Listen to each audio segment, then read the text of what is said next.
Welcome to Vanajamani kitchen.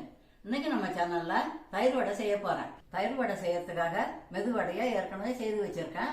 தயிர் வடை எப்படி செய்யறதுன்னு பார்க்கலாம் வாங்க. இப்போ தயிரில் உப்பு போட்டுக்கலாம்.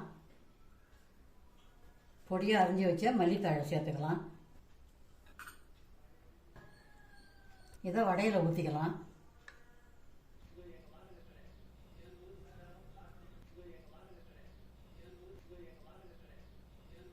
இப்போ தயிர் வடை மேலே கொஞ்சமாக கேரட் துருவலை தூவிக்கலாம்.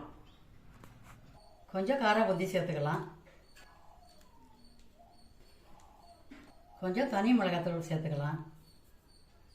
சுவையான தயிர் வடை ரெடி ஆகிடுது. நீங்களும் இது போல் வீட்டில் செய்து பாருங்கள். எப்படி இருந்துச்சுன்னு கமெண்ட்டில் சொல்லுங்கள்.